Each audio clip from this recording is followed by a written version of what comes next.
What's good? The Toronto Raptors will have to wait perhaps another season for their pizza party, and the Raptors get blown out, effectively blown out, although they lose by 18, which is somewhat respectable, to the Milwaukee Bucks, 130, 112. The Toronto Raptors lose. I'll apologize in advance. This live was a little bit late. To those of you who joined us on playback, that was interesting. Even though we were technically supposed to be covering for Player's Choice on playback, it was because there were two gentlemen from Toronto, myself and Fluent. There was a lengthy discussion about Scottie Barnes. Apparently, Scottie is soft. Apparently, Scottie is not a franchise player. And apparently, the number of people that believe that he can morph into the type of player that you can actually win championships with as first option is dwindling and shrinking. And it certainly did not help my case that at the half he was 1 for 8 and that he missed every single three that he took and that it just looked so bad and the Raptors were losing. But I remain committed to what I believe and committed to believing that the Milwaukee Bucks are a very good team. And they are playing very well. And they blew out the Orlando Magic. They held Paolo Banchero almost like to the worst game I think he had all year. If you saw that game, you understand that this Milwaukee Bucks team is playing very good. And sometimes it doesn't really matter who you play, it's when you play them. And the Raptors were playing the Bucks on the road as a team that is widely considered the worst road team on the season. The Raptors have one road win, and it is against the lowly New Orleans Pelicans. And it's just unfortunate to say that the Toronto Raptors, yeah, I have no words. I mean, this was not a great game. There's going to be a lot of film breakdown. It took me a little while to catch up because I did not catch the first three quarters. I only caught the fourth quarter, and then I had to go back and watch quarters 1 through 3 so that I could do the film breakdown for y'all. But yeah, this wasn't a great game. But effectively, no, I don't think the Raptors just died. I don't think the Raptors just went in and said, we don't care about basketball. I mean, they tried. They tried. It's very hard. It's hard to win on the road against a team that's rolling like that. It's hard to win when you shoot 23% from three. It's hard to win effectively when your soon to be max player scores 10 points. All right. But there were some good performances tonight, and there were some silver linings. I'll give you the good before we dive into the game. Let's just go right to the good. Good number one.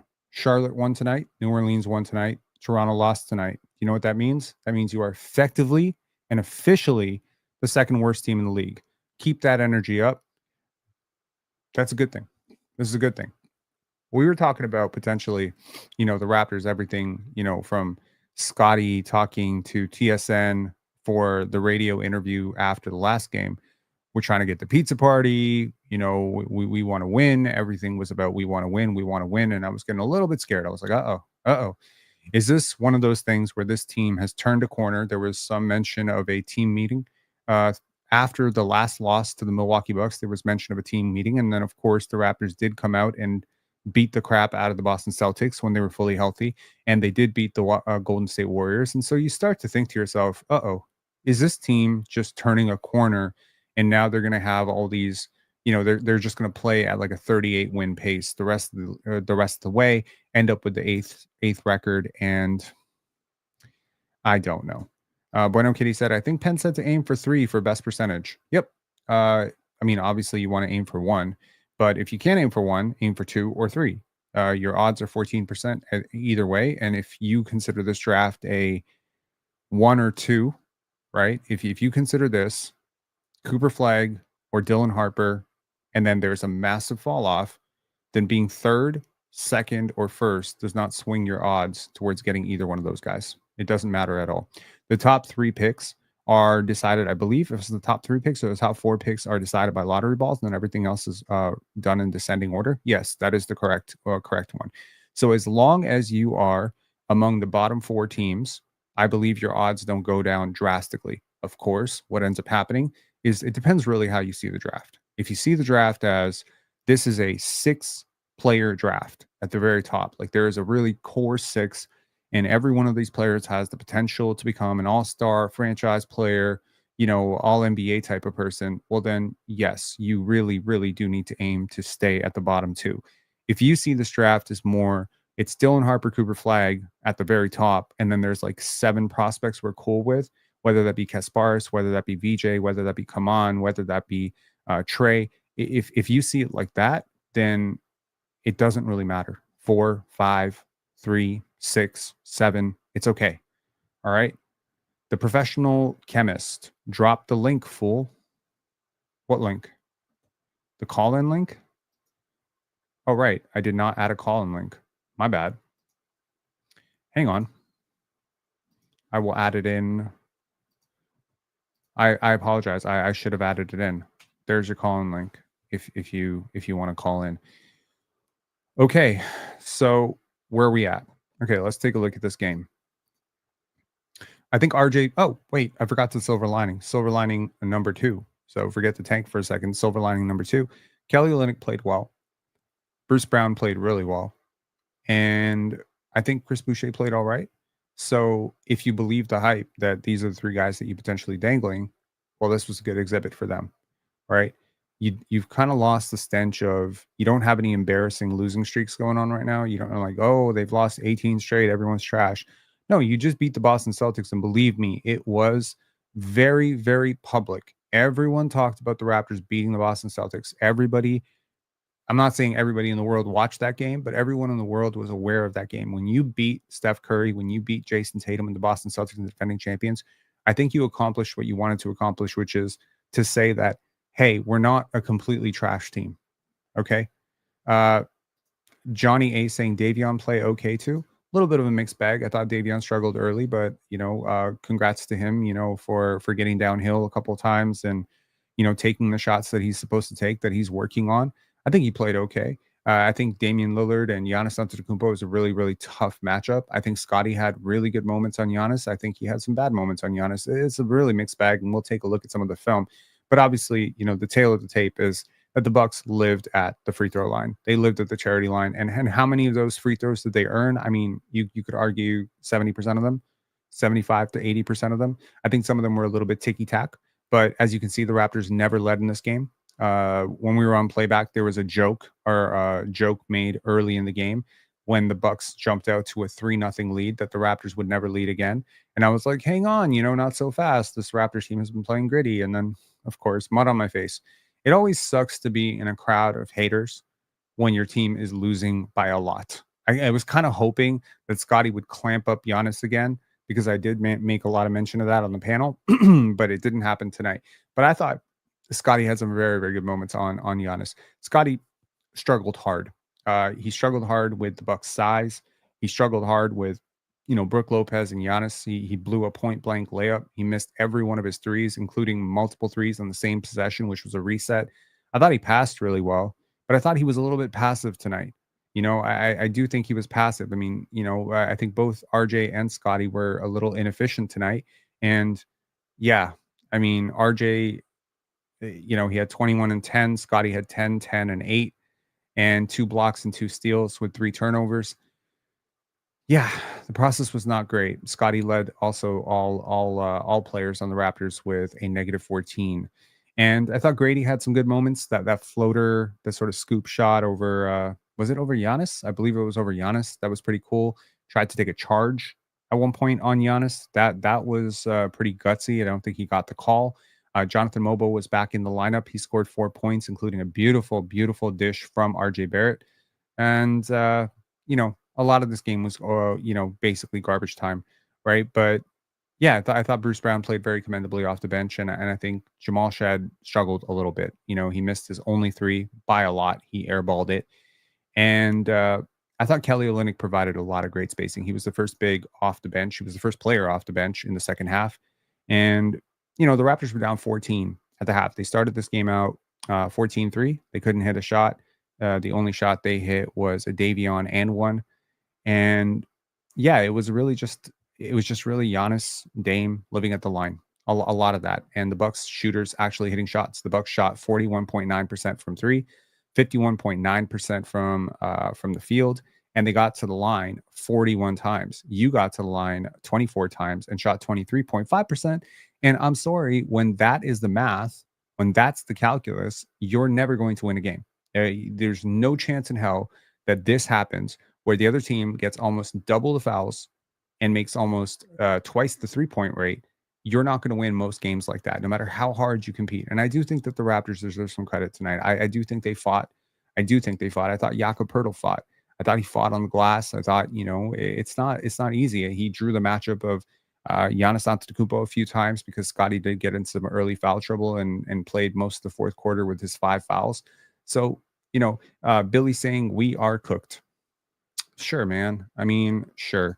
This is one of those games that you really I hate to say this, but this is one of those games where you really do determine who's really emotional and who's really rational, right? I mean, if you want to be really emotional about this, please crash out. Please go right ahead, right? At no point were the Raptors in this game. At no point was it particularly close. If you look at the win probability, I'm pretty sure the Bucks, yeah, that's pretty much what it was. In the first quarter, congratulations. You pushed it to 84%, 85%. Yep, the Bucks were at worst 85 to maybe 77. They started this game out 78% favored. At one point, they were 86% favored. And then, of course, the rest of the way from the fourth quarter on, they were 99.97% favored. Like, I mean, this is just a wire to wire whooping. And there's nothing to really feel bad about with this. The Raptors are not a good road team.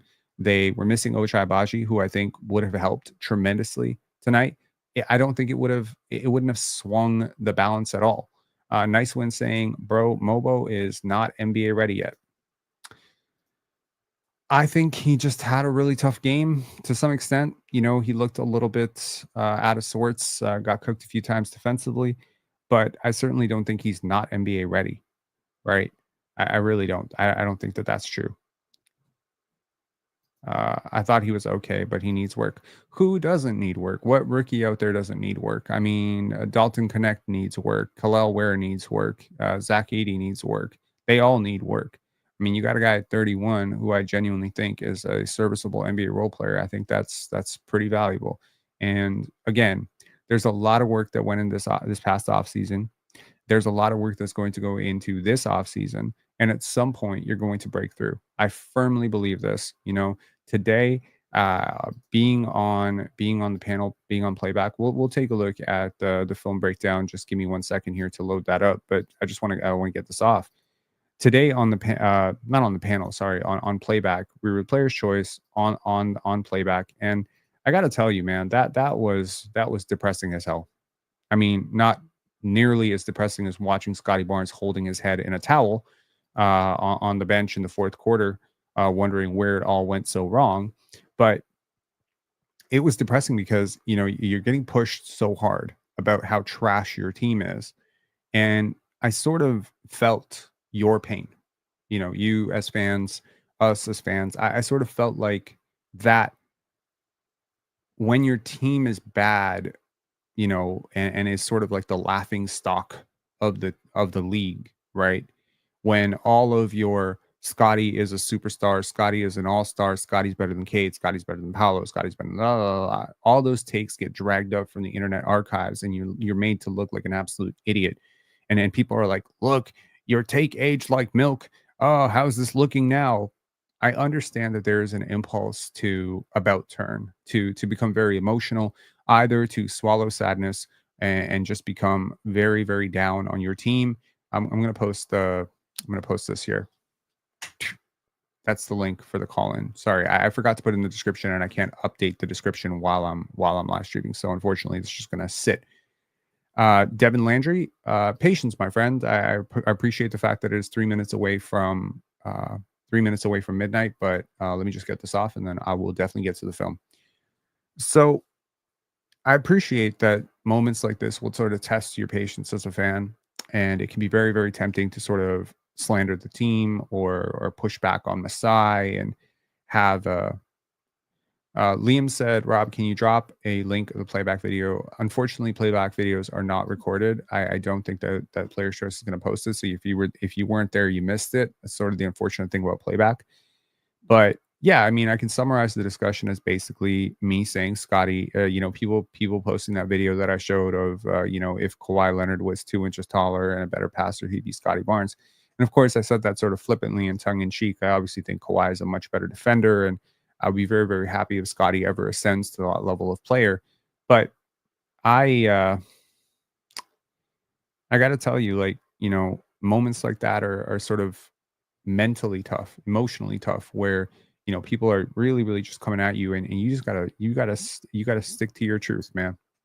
You got to stick to what you believe. You got to stick to the film study. You got to stick to your research, and you got to know that these moments do pass, right? These moments do pass. I imagine that probably there was a fan in OKC, saying Shea can be just as good as the rest of these superstars. And someone's just like, Shea Gilgis Alexander, that bum from Canada.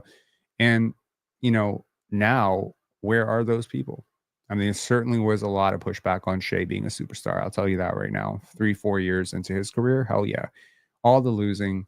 There is sort of a residual effect of losing where, you tend to ascribe some sort of negativity towards the players who are going out there and losing every night. And certainly, and I hope that I've been very clear on this, but just in case I haven't, because some people have sort of suggested that I've been pushing a narrative that the Raptors are intentionally losing. Look, you can read the tea leaves or you can be deliberately obtuse. All right? Read the tea leaves. The Raptors don't use their mid-level exception. They don't have a backup center who can protect the rim.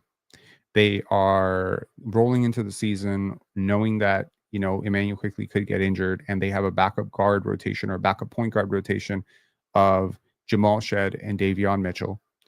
And they're starting Grady Dick and RJ Barrett as a defensive duo.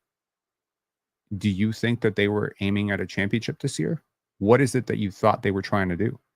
They were trying to develop. Masai Ujiri reiterated this when he went on the steam room, and he said, young players are not supposed to win in the NBA. So if this was a team that ended up winning 41 games, this would be akin to how the Raptors under Kyle Lowry and DeMar DeRozan was supposed to be bad, but sparked We the North. It would be an accident. This team was designed to be bad. That doesn't mean they're trying to lose. Please understand. The context here is very, very important. It's hard to lose with veterans. It's hard to lose with winning players, but it's hard to develop with losing players. So the Raptors are threading this very fine line of having mismatching pieces, maybe being undersized every night. And on a night like tonight, you really felt how undersized you were. You were undersized at every position. Your point guard was shorter than their point guard. Your two guard was shorter than their two guards. Your power forward was smaller than their power forward. Your small forward is smaller than their small forward. Your center is about as big as their center, sure, but I mean, for the most part, you're just undersized and getting killed, and it's just physical. And Bobby Portis is coming off the bench, and he's huge too. And it's just like everything is just big. Everyone's big, right? And the Raptors are small. They're a small team. I mean, relatively speaking, they're a relatively small team. They're a small team. They play Jonathan Mobo and Chris Boucher as a 4-5 combo. That's a small team, right? So again, you take a look at all of this. You take the exorbitant amount of youth on the roster, and you ask yourself, really, do you think that this team was aiming to make the play-in or the playoffs? I don't think they were. That's why I was pushing for Cam Johnson, because I thought that would be the missing piece. I thought that Cam Johnson plus a healthy IQ, healthy RJ, healthy Scottie could make a really strong playoff push. But of course, that's not the way the season rolled out. This is, a season that has gone to hell very early. You are a team that is 30 plus games under 500. We can definitely look at the tankathon afterwards. And yeah, I mean, there's a lot to be said. Johnny A, I'm going to get to your super chat really soon when we get to the film session, but thank you, appreciate you, and definitely do hit the like button, y'all. Okay, tough, tough. You never want to see this. Saw plenty of Vince Carter like this, and wait, sorry for the momentary ADHD. I just want to reiterate one small thing. So Fluent, who is was a former regular on Player's Choice. He and I were on, and I had never really talked to Fluent before, but this was a very interesting conversation about the Raptors. And he is from Toronto, and he's in Toronto right now. So I figured, I've always been called Diet Fluent or whatever. So I've always assumed that meant that my takes were like his. I've never really watched Chill, and I've never maybe watched one episode of Fluent and Chill, so I don't really know where that was going to go. And when the conversation of Scottie Barnes being better than XYZ players, immediately the conversation came up, Scottie is soft. So he said that, and he's in Toronto, and he's a hoop guy, and He just very unfiltered said Scottie is soft. He's like Vince Carter. He cries every single time he stubs his toe. He's always rolling around on the floor. He's always bitching and this and that. And what else did he say? He said he's clearly worse than Chris Bosh. What else did he say? He said he's not going to be a franchise player. He doesn't like watching him. Doesn't think that he doesn't like the Raptors team. Okay, cool. So, and then of course there was some mention of him knowing Jack Armstrong. So I'm pretty sure, like, if you got the media in a room and you put some friggin' truth serum in their wine, I think the vast majority of them would speak his truth. I think they would agree with him. This community is very out there. This community, and I specifically also, are very much considered to be in the wrong, or at least we are projected to be wrong about this Scottie thing. Masai is projected to be wrong about the Scottie thing. There seems to be some sort of internal rumblings between the media cabal that is, the entire, we're talking William Liu, we're talking, Samson Folk, these people that, okay, play nice about the Scottie thing. This is my interpretation of it. This is my interpretation, having been around this now for 3-4 years. It's just how I'm reading this. Okay. Please bear with me. I'm not saying this is what they say. I'm not saying this is what they think. I'm saying this is what their articles are pointing to. This is what their narrative has pointed to for years. They believe that the Raptors, and it's not just them. It's the JD Bunkus. It's the Bob McCowans. It's the Doug Smiths. It's all these dudes. They think Scottie's soft. They think Scottie, not all of them, but some of them definitely think Scottie is soft. That Scottie is a bit of a crybaby. That Scottie is coddled. That Scottie is not good enough to be number one. That he's not going to grow into that. He's not going to be an alpha scorer. He's not going to be the type of player who can lead you to championships. I believe that this level of doubt has been expressed about a lot of players across the league. There are a lot of players who are not really cut out for that number one option on a championship team. Maybe you don't think Tyrese Halliburton. Maybe you don't think Tyrese Maxey, those guys. Certainly, most people didn't think Jalen Brunson was going to be that level of player. I mean, if you remember, he went to New York as the complimentary piece to attract a star. And then he became the star. Shai Gilgeous-Alexander was not considered that. Luka kind of came in and everyone knew immediately. That's a franchise player. Anthony Edwards, year one, a little tough. Year two, boom, that's a franchise player. People thought Zion was a franchise player. People think, Cade is a franchise player. People think Paolo is a franchise player. These are the people that people think are franchise players. So if you think, like I do, that Scottie's a franchise player, you are a pariah. You are going to be laughed out of every NBA room. And if that's not okay with you, then maybe you need to start hiding your take. Maybe you need to wear your Scottie Barnes jersey underneath a sweater for a while. I don't know, maybe. Or you could just stand on it and you can deal with the possibility that you could be wrong, that I could be wrong, that we could all be wrong. But I'm going to tell you right now, I've thought about this a lot. What if Scottie doesn't turn into a franchise level, player? What if he doesn't turn into a superstar? What if he doesn't turn into a supermax, 6-7-time All-NBA, 8-time All-NBA, perennially in those MVP conversations, top 10 player? What if he doesn't turn into that level of player? What are the odds of that happening? Last year, I would have told you 1%. This year, I'll tell you 0.5%. 0.5%. That's my conviction. That's what I believe. If you choose to believe the same, that's on you. That's on you. If you are going to choose to believe what they believe, that Scottie probably wasn't worth blowing up a core of OG, Pascal, and Fred, that ultimately, if the goal of blowing up that core was to avoid mediocrity, then you have basically signed up for a decade of mediocrity if Scottie Barnes is your best player. If you like them, if you like, a lot of these media people, man, I mean, like, look, we've pushed back so hard on their Scottie slander that I feel like at this point, they're just kind of codifying their Scottie slander. Let me show you an example of the codified Scottie slander. I'll show you. And then we'll get to the film breakdown. Because I feel like we're on that subject. Listen to this. You can't take the position that Darko has taken and so strongly been in that position and not sort of like stay in that position the whole time. You know what I mean? Oh, Like like you're so dug in yeah. to saying yes to these challenges that you can't stop doing them now? I mean, it's not just the challenges. It's like anything to do with Scotty. He's completely dug Well, in. Like Scotty's literally number the his number one fan is Darko Darko. Scotty thing. It's just like, why are we challenging with like, like couple seconds left? He's Okay. Calling a coach Scotty's number one fan as a means of criticism is like fucking crazy work. But all right, let's get to the film breakdown.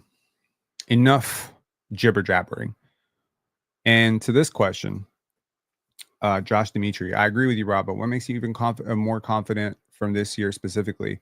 Well, the numbers from three have really clouded what has turned into a dominant mid-range shooting season. Between 10 and 14 feet, 10 and 14 feet, Scottie Barnes is number 2 in the league in terms of field goal percentage from that range. Number 1 is Kawhi Leonard. Number 3 is Shai Gilgeous-Alexander. What was it? Where were we? Was it number 10 was Kevin Durant? Basically the entire list of 10 players is all elite scorers. So you'll see a couple of plays in even tonight's game that maybe you might have missed, maybe it wasn't called out on the broadcast or whatever, that show you the vision of what Scotty could turn into in this zone on the court. But nevertheless, yeah. Bueno Kitty saying you listen to your floor general clown take. I think the part of that video that specifically needs to be honed in on is he's literally Scotty's biggest fan. Okay. If you have ever asked yourself, where does this conversation about Scotty that, presumably is very large on Twitter, Reddit, where does it come from? It comes from the media. I'm telling you 100%, it comes from these dudes. It comes from people who believe that Scotty has been coddled pretty much since year one. It comes from people who think he's soft. It comes from people who see Zal, you're looking at numbers and I'm looking at numbers and I'm going to presume we're not looking at the same numbers. I'm looking at certain numbers going up, I'm looking at certain numbers going down, I'm looking at certain numbers going sideways. I'm going to tell you right now, you don't have to be a 32 point per game scorer to be the best player on a championship team. You don't. You don't. Okay. So I could see it. I can definitely see it. Sometimes his mentality leans the wrong way, but every player has moments. The Raptors fan base is not used to losing this much. I mean, damn it. We won 20 games in the year 2024. So to follow that up with a whole bunch of blowout losses is tough. It's really tough, right? It's not easy for a fan base that has grown accustomed to winning and competing for championships. A rebuild is really tough.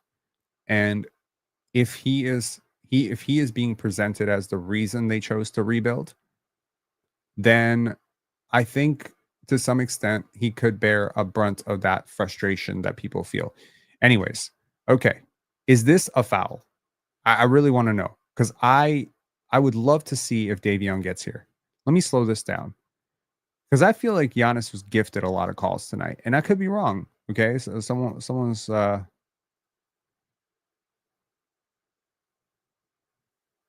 yeah, he's moving a little bit. Okay,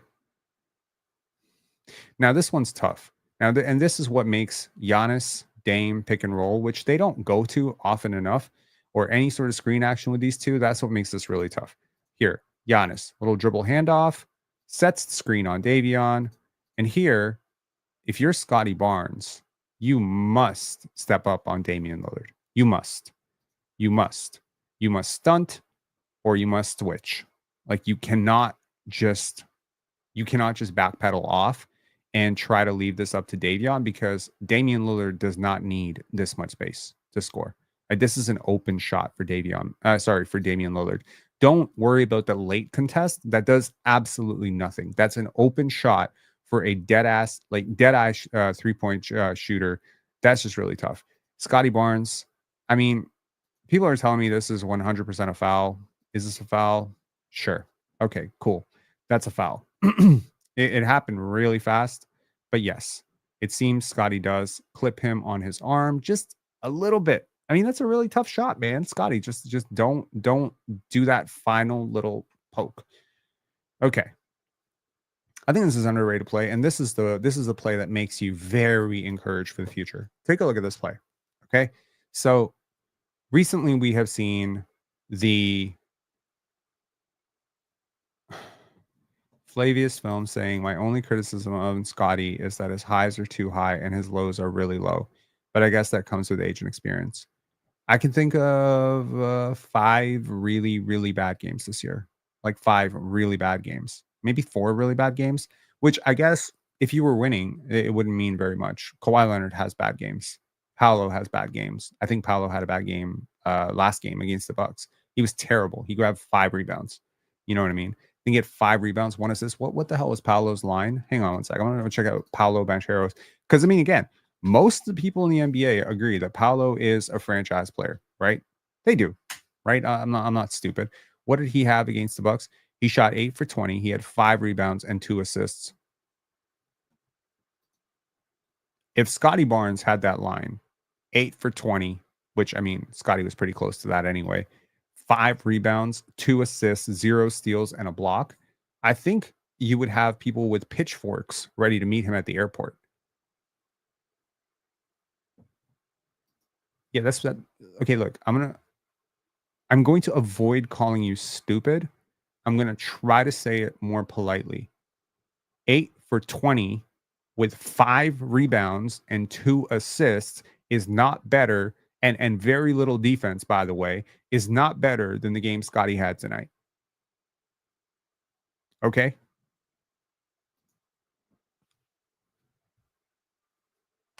Your math teacher is burning in hell right now, honestly. Like, Jesus Christ, man. Like, literally turning in their grave if they're dead. It's just nuts, man. Like, y'all box score watching morons. Like, seriously. It's not a sizable difference, bro. It's not a sizable difference. Like, it's like, are you a masochist? I don't know what the word is. What is the word for someone who just enjoys misery?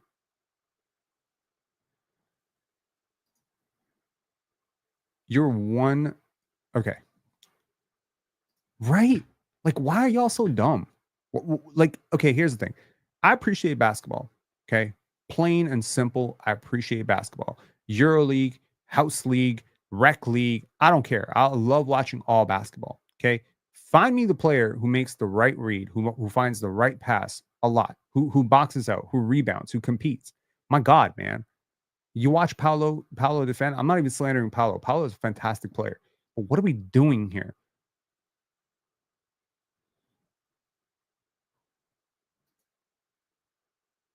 Do you understand points generated? Like, do you understand how many easy points were generated tonight because Scottie's passing? Like, do you understand what the Bucks did to Paolo to get him to 2 assists? I mean, he's a pretty good passer too, right?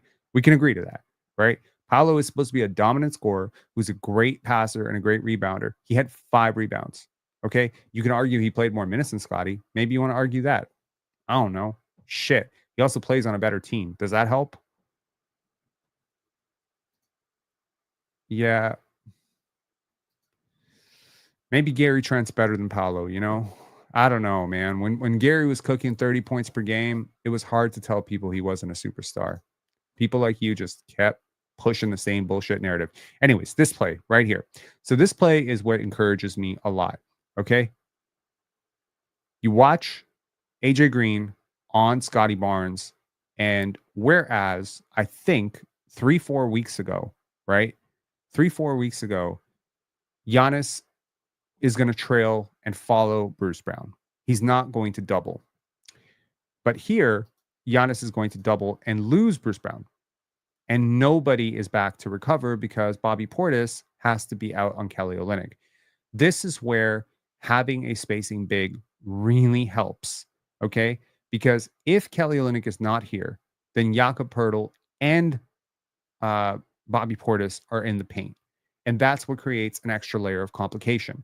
Now, As much as I love Scottie, his handle is not strong enough to dribble through a double team with Giannis. So he's going to do what he does best here. And look at this. That's the tall playmaker. That's the tall playmaker who doesn't project, who sees things on time, on target.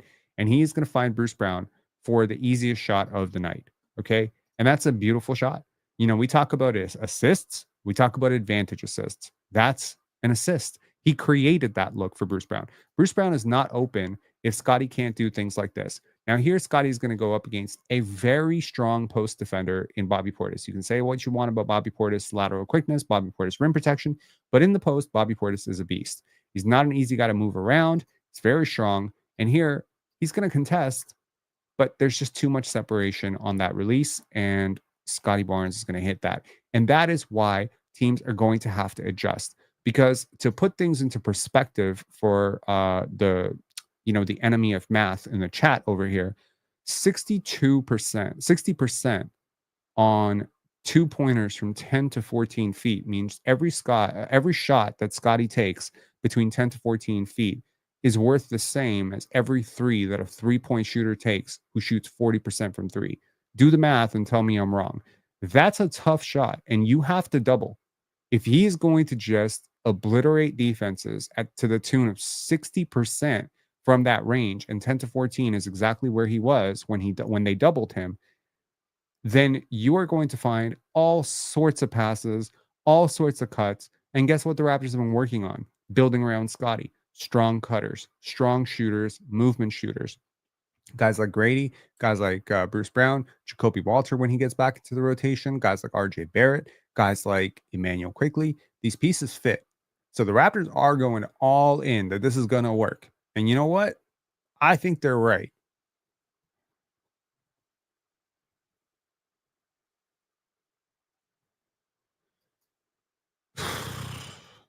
I was talking about the overall impact of the game. I was talking about the rebounds and the assists as well. Do you want to count it as a game score? There's literally a metric to measure a player's impact on the game score. What I'm trying to tell you is 10 points, 10 assists, 8 rebounds on the whole is very, very similar in terms of a game score to Paolo's. What was it? What did Paolo do? 22 points, 5 rebounds, 2 assists. Very similar. And he took 20 shots to get there. I don't remember how many free throws he took. I would assume he took 2 free throws. Got some. Okay, cool. Okay. I'm done. Okay. I wrote poetry in motion. Nice. All right. No, we already looked at that. My bad. Okay. Now, I don't know if the internet was trolling Scottie for this.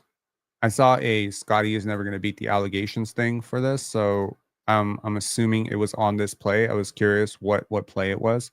Scottie is going to do something really funny here. He's going to stick his head. He's trying to get he's trying to bait Giannis into a foul. Now, look, you want to make Giannis uncomfortable. He makes a mistake here. So it actually worked.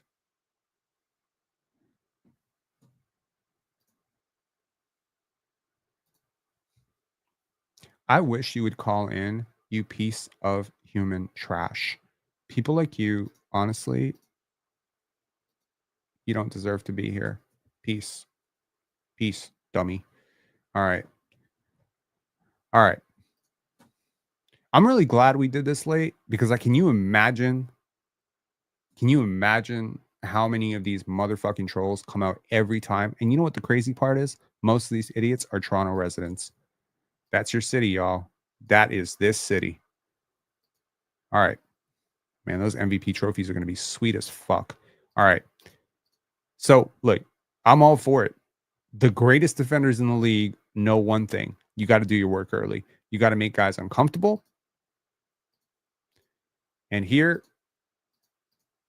good job by Kelly Olynyk. Good job by Chris Boucher. And here, Scottie kind of gets faked thinking that Bobby Portis already establishes his pivot foot, and then Bobby Portis just gets 2 extra steps. So they don't call this travel. Darko is upset, as he should be. That was a travel. Okay. You talk about special passers. This is a good passer. I don't know if this is a special pass, but this is a damn good pass. And Scottie and Chris Boucher is like the perfect match made in heaven, right? Because, and this is why you push and transition. But you know what the problem is? When you don't get stops, it's hard to get into transition. It's hard to run. And the Raptors have a lot of transition athletes. Scottie's a good transition athlete. Grady's a good transition athlete. RJ's a great transition athlete. So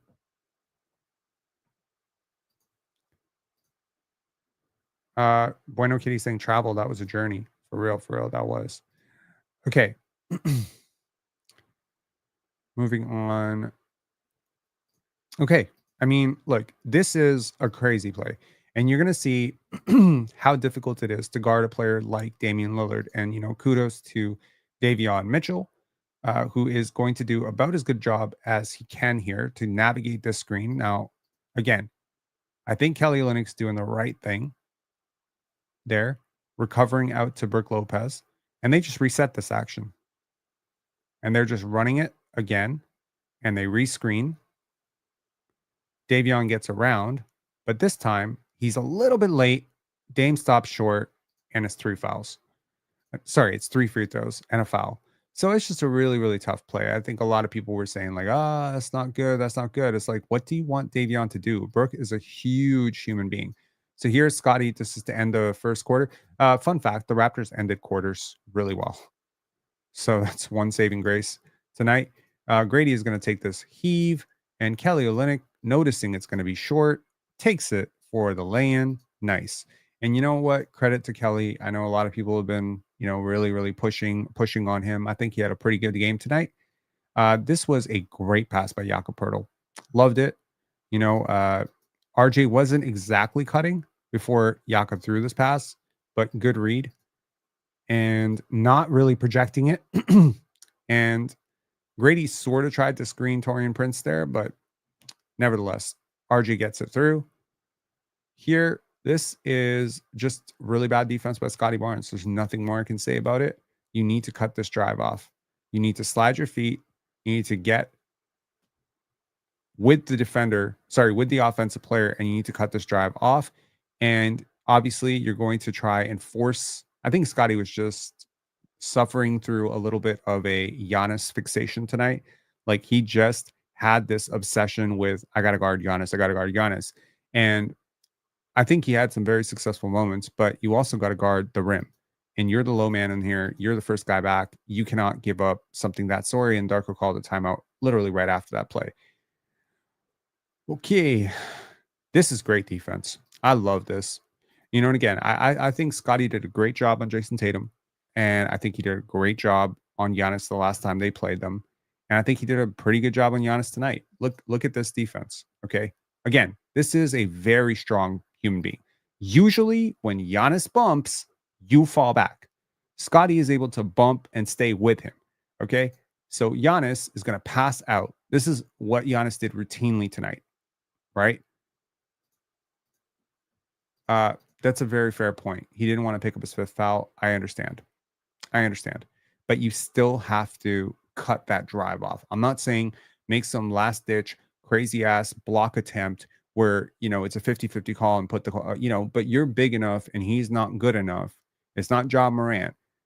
There's no reason for that to be as easy as it was, is what I'm saying. Basically, that's all I'm saying. It doesn't need to be as easy as it was. That's exactly it. Okay.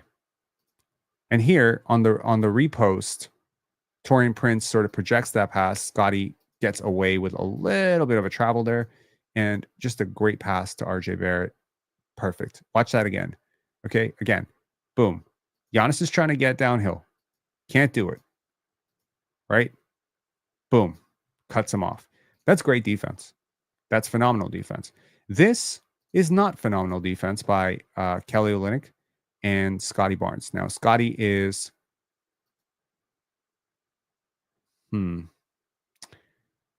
it's really difficult to say if this is Scottie's rotation, RJ should be recovering, or if this is Kelly's rotation.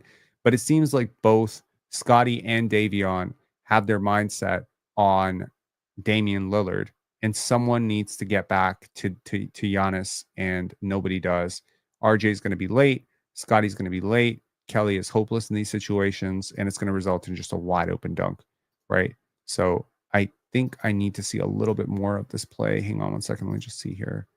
Who would I interpret this as being on?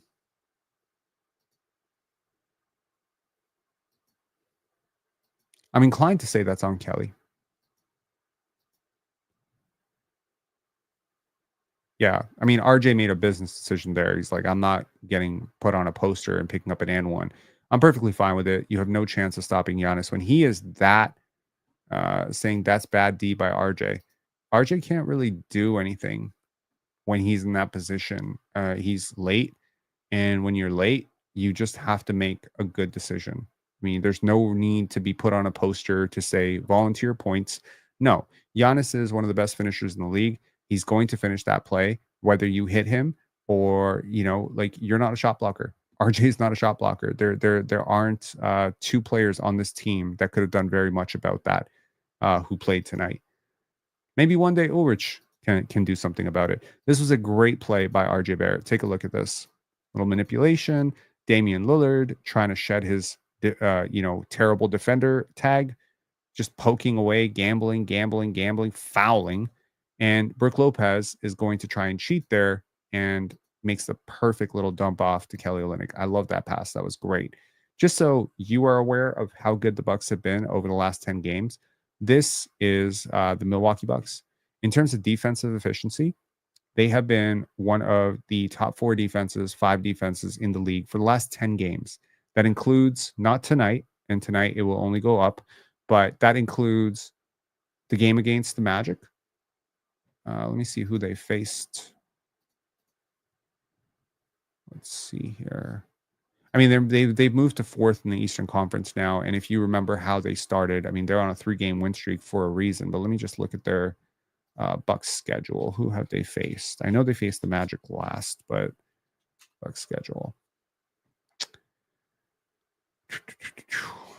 Okay, so the Milwaukee Bucks over the last 7 games, they beat Toronto, they beat San Antonio, they beat Orlando, they lost to New York 140 to 106.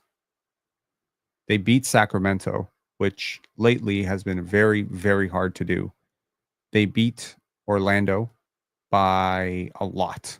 Okay. So just to put this into full perspective, they beat the Sacramento Kings by 15 at home. They beat the Orlando Magic by 30 at home, and they beat the Raptors by 18 at home. Okay. So this is not something to feel terribly bad about. Okay. And Zigsaw Puzzle saying, damn, we're bottom 3 on both. You are not. You're misreading this completely. So if you read offensive efficiency, you are 5th from the bottom. If you read defensive efficiency, you are 2nd from the bottom. So no, you are not bottom 3 on both. You're just kind of misinterpreting how this is laid out. But nevertheless, it doesn't look good for how the Raptors have been playing. But over the last 2 games, it has turned around a little bit. Okay. I think this is a great dime by RJ Barrett. Just a big shout out. I think RJ was very effective tonight. I think Bobby Portis saves it right to RJ, and RJ pump fakes on Giannis, and then little wraparound, beautiful no look wraparound to Jonathan Mobo. I thought it was great.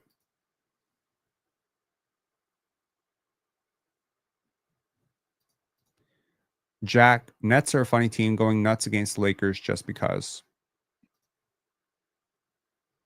Well, in fairness, the Lakers, wait, it's 90 to 95. What do you mean going nuts? This is going nuts? They're losing. Am I behind or something?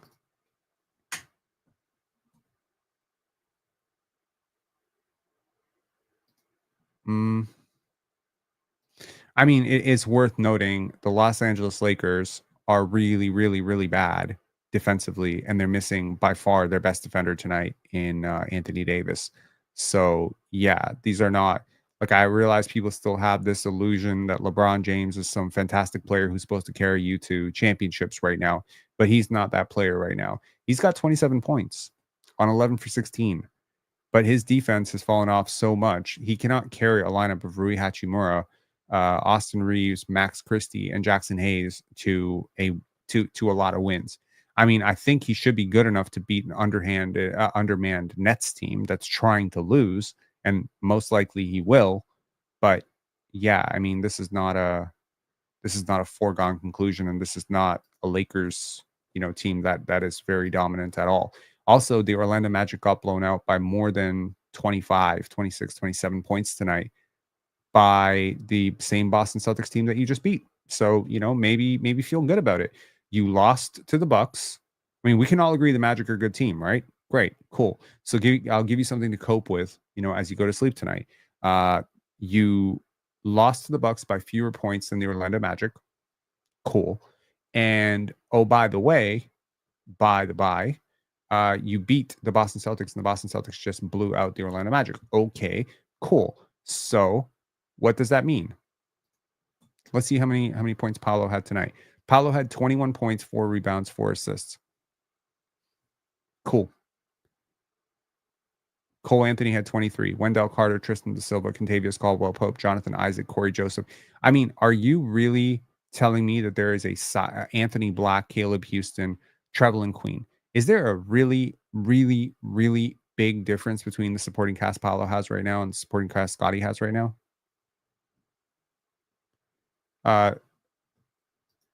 Cole Anthony wasn't playing. Well, that's a miracle. How did he score 23 points if he wasn't playing?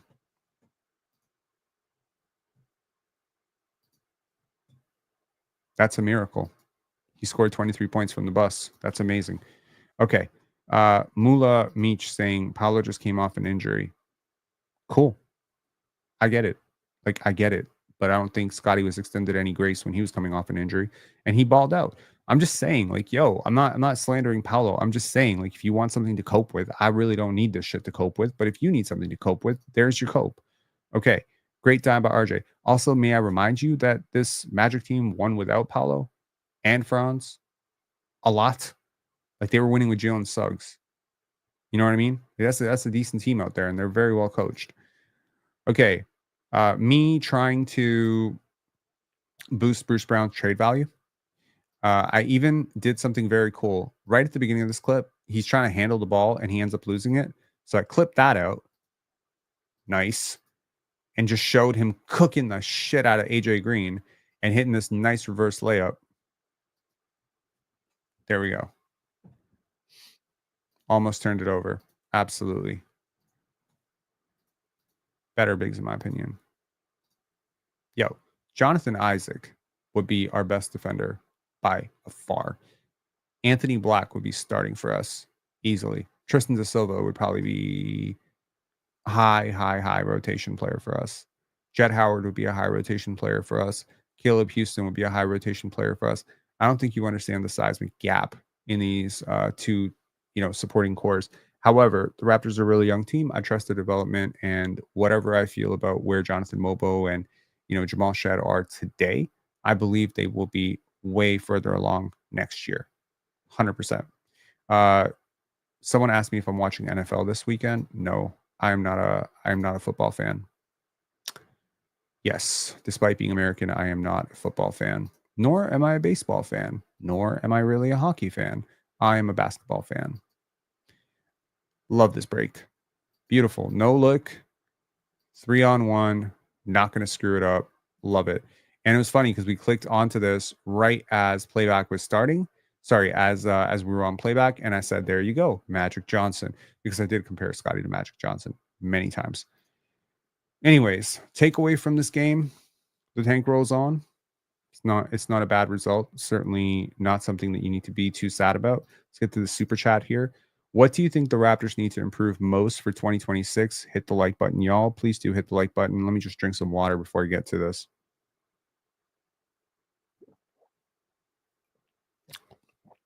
Okay. What do I think the Raptors need to improve the most? Number one, I think they desperately, desperately need an event creating wing defensively who has strong point of attack chops. It's not really something that exists on this roster right now. There really isn't anybody who's like that. The closest thing to it is something between Ochai, Jonathan Mobo, and Jacoby Walter. So a step from those guys would be great. But bringing in a player like a VJ Edgecombe or a Herb Jones would really change the equation a lot. I think it would really help. I think a lot of players on this team would really, really thrive in transition. And, you know, all this pressure that the Raptors play with would just be so much ease so much if they could actually generate some turnovers out of these possessions. So I think one of those things would be an event creating wing. The second thing is either develop, draft, or sign a really competent point guard, like a floor general who doesn't make a lot of mistakes, who can guard at the point of attack, a two-way point guard, right? They're not easy to find. They're not easy to find, right? There's going to be some gaps probably, but something about as good as Dennis Schroeder, but not Dennis Schroeder, if you get my point, right? Somebody who is capable, competent getting to the paint, a decent enough shooter, ideally a better shooter would be even great. Peyton Pritchard, you're not going to get Peyton Pritchard, but something like that. TJ McConnell with a 3-point shot, yeah, that would be a really great player. You need to find that player somewhere. You need to find that player, whoever it is. A big who can protect the rim better than Jakob Pertl, and then Jakob Pertl moves to the bench. I think that would be great. I think a big who can protect the rim and shoot, that would be just phenomenal. Now, it just so works out that the Raptors have a type, and that type is specifically fitting actually what is not on their roster. They love bigs who have tools and passing chops. Obviously, in this system, passing is a really, really big thing about what they look for in bigs. They love wings who have long arms and are switchable and can guard multiple positions. And they like dynamic guards. Okay. Well, there's a lot of those players in this draft. There are a lot of those players. There's a Dylan Harper. There's a Cooper Flag. There's a Nolan Traore. There's a VJ Edgecombe. There's a potentially Dink Pate. There's Colin Murray Boyles. There's a lot of players who kind of fit this archetype. And, don't look now, but Yakuchonis's defense is looking a lot better, but I don't think he's like some sort of stopper at all. So I think that would be great. Some people think that what the Raptors desperately need is an elite shot maker. So somebody like an Ace Bailey fully realized, something like that. I'm not sure if that's exactly what this team needs, but it certainly wouldn't hurt to have something like that coming off the bench. I think Jacoby can mimic some of that. I think he can develop into that. I think the development this summer is going to be about as excited as I've ever been for a summer league in my life. Like this is right around Scotty's rookie season summer league. Like this is how juiced I am for this. Like Andrea Bargnani's first summer league. I was very excited for that. I may even go down to summer league this year. That's how excited I am for this team, especially if they draft a top 4 pick. I'm excited, legitimately. Like I wanted to go down to summer league even last year, right? Jacob Ming saying Siakam All Star. Did they announce the All Stars today?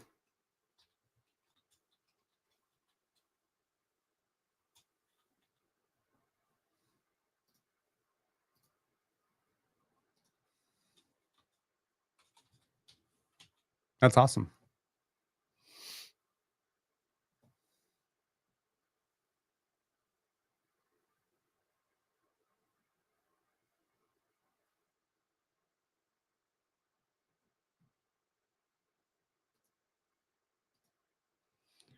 The starters are fine.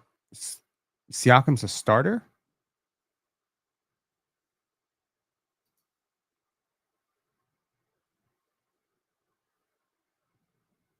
Someone help me out. What am I missing here?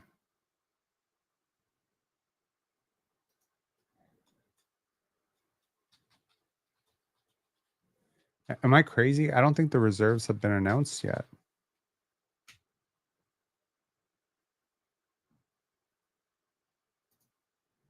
Last year, the reserves were announced on February 1st. Okay, so you're just like, you were just saying wishful thinking. Jacob Ming, you just trolled me for like, it's probably my own thoughts went crazy. I think Siakam should deserve it. I mean, he has a case. I think Cade has a case. I think there's a lot of players in the East who have a case. Hmm.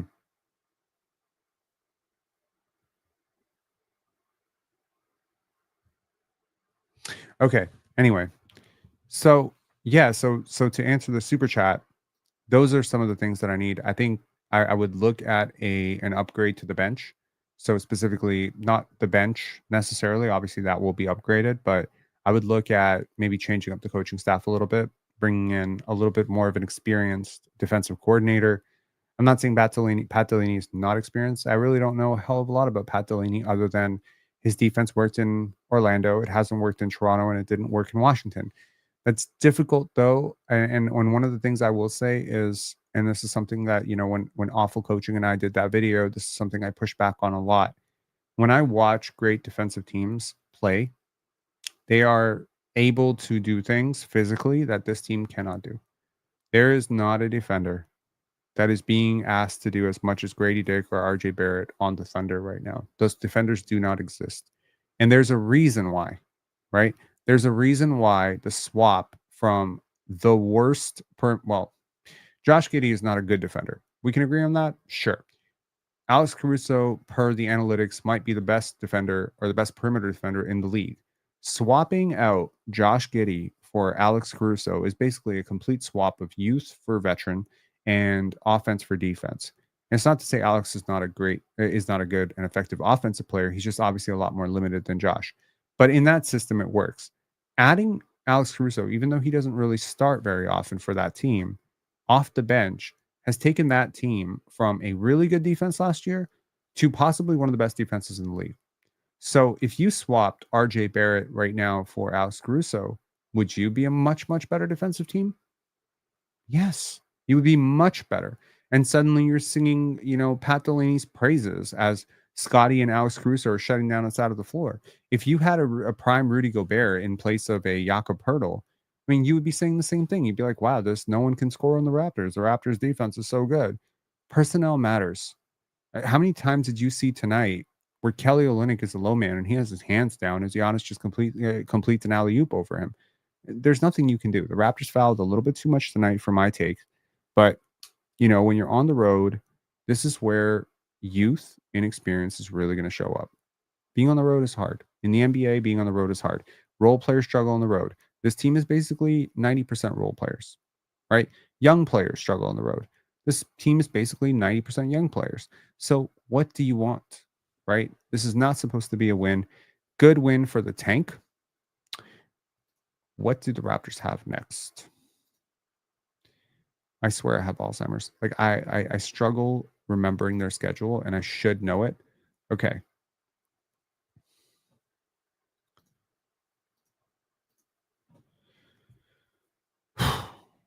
Okay. So we are officially past. Oh man. Okay, the Raptors have a lot of time off. They have 3 days off to recoup, and then they will be facing Paolo Banchero and the aforementioned Orlando Magic, and they will be facing then Atlanta back to back. Those could be 3 losses because the Raptors do struggle with length, and the Magic have a lot of it. Probably going to get a lot of Paolo Scottie talk over the next few days, I'm sure. And Atlanta is a really tough team. And they may not be a dominant team, but they're a tough team. New Orleans won tonight. I don't know what they're doing with Zion, but yeah, like you have New Orleans, Washington, Chicago, LA. Like you could easily have a 3-game win streak. New Orleans, Washington, LA, Washington, Chicago, depending on who plays. But Chicago is still trying to win basketball games right now, and it's funny because I believe that the Charlotte Hornets beat them tonight. So that was interesting. But yeah, I mean, you're fully capable of losing to a healthy New Orleans team if everybody plays.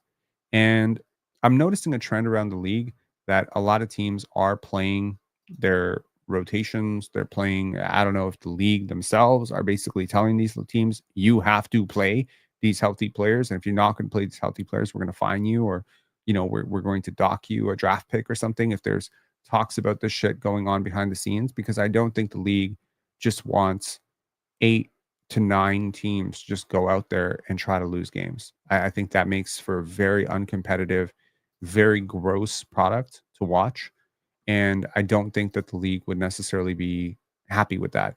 Now, it is worth noting that the Lakers did end up beating the Brooklyn Nets by 1 point, one fantastic tank. And we will take one last look at Tankathon before we get out of here. The Raptors officially hold the second spot. It's going to be music to your eyes, whatever that means. There you go. Number 2, baby. Number 2. Feels good, man. Feels good. Damn. What? No. Okay, good. Okay. All right. So let me reset this. And I want you to look at Brooklyn, because this is where I very unfortunately strongly suspect that we're going to end up after this, run of games that we're going to play and whatever, ethical tanking. All right. Number 7. I want you to see number 7 and how long it takes for number 7 to get a top 3 pick. Let's just see. 0 for 1, 0 for 2, 0 for 3, 0 for 4. It took 5 spins and you got the second one. Okay. Reset it. How long does it take for number 9 to get a top 5 pick? Again, just to lay this out, this is not scientific at all. I would have to do hundreds and hundreds of spins to demonstrate this scientifically, but I just want to show you, like, this is what lottery night could look like if you're the 9th team. Okay, so how long does it take for Chicago to get up into the top 3? Let's see how many spins it takes. It took Toronto 2 spins, right? So let's see how long it takes Chicago. 2, 3,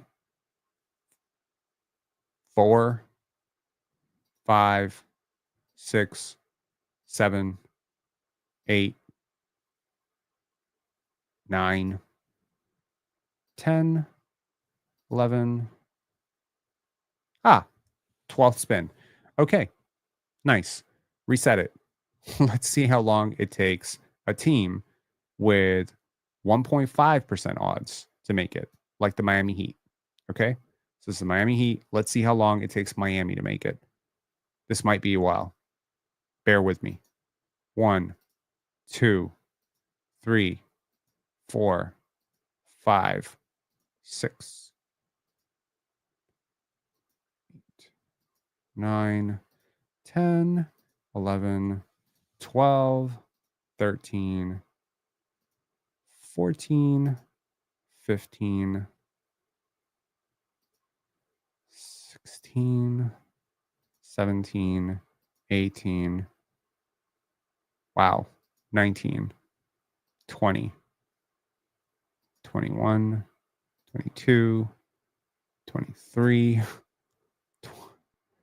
There you go. 24 spins. Nice. Okay, cool.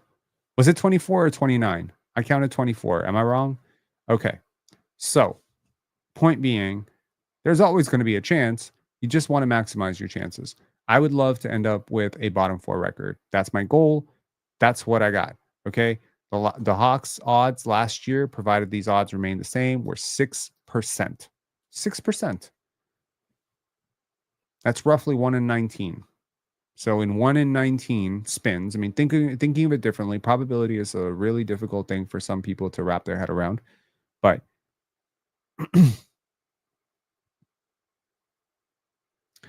entertainer clips. My take on Cade is better than Scottie looks very good right now. I think your take hinges very strongly that defense is not important. But sure. Cool. Yeah. I think, right? Jeez. Front running when you're the ninth team. My God. Y'all crossed the lottery line and started capping right away. Unbelievable. Damn it. Anyways, your thoughts on Come On. Love Come On Malach. Really like him. James saying, Rob, if the Raptors draft Flag, who would be the power forward and who would be the small forward between him and Scottie? It's a good question. I'm inclined to say probably Scottie would be the small forward and Cooper would be the power forward. I'm inclined to say that's probably true. Cooper's just a little bit bigger. But there are advantages to switching that up. I think it would be a lot defensively. I think it would be a lot like OG and Scottie.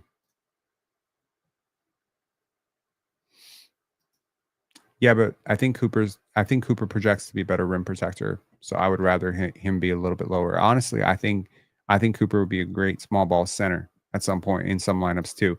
Paradise Lost. You echo the sentiment the NBA won't let it happen. See, the implication the NBA won't let it happen implies the NBA is rigged. I don't believe the NBA is rigged. If you believe the NBA is rigged, that's perfectly fine. We don't share that opinion. I don't think the NBA is rigged.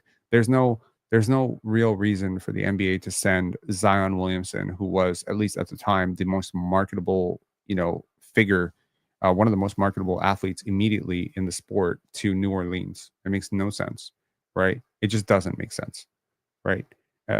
Even Wemby to the Spurs. As many people, that want to say that's so rigged and blah blah blah. They gave him Duncan, they gave him Wemby, etc. Like, that's just luck, man. That's luck. The Spurs were phenomenally bad both years. Cooper can shoot threes. Okay, he can shoot college threes. He's not a great shooter. This is one of the biggest weaknesses in his game as well. I don't think he necessarily projects to be a great shooter, but I'm positive he will be a shooter at the NBA level. I think he'll be at least a 35 to 36% shooter. His shot is a little bit set. It's like more of a set shot right now. So we'll see how that progresses as he, works around with his form and stuff. But yeah, I think Scottie's a power forward because he's stronger now. As Cooper ages and lets 20s, that would be an ideal power forward. I don't think it matters too much. I think they're both really strong. I think Cooper is very underrated as in terms of strength. I think they can both play 1 through 5. That's the cool part. I think they can both play occasionally. I think they can both run a little bit of point for you. I think they can both play guard onto 2s and 3s a little bit. I think they can both switch on to a 5 when Cooper fills out. Cooper has really wide shoulders, so he's going to fill out perfectly fine. He's going to be very strong. And, that kid is unrelenting. He is extremely hardworking. Don't be surprised if by the middle of his rookie season, he's already like really strong, like freakishly strong. I don't know about, okay, he's not going to be stronger than Scottie Barnes. Okay, fine, but I think his zone defensively that you really want him in is the middle of the floor. I think I would really want him to be a little bit lower in the defense.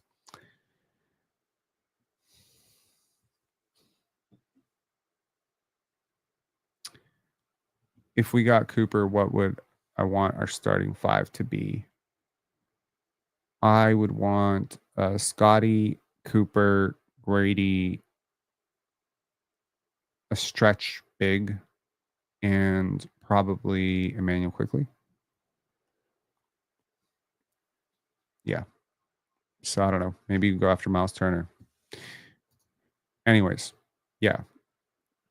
I don't know about Miles Turner. Can you imagine Miles Turner, Scottie Barnes, and Cooper Flag trying to score on that team? And then, Darko Rajakovic is going to win Coach of the Year. I don't know.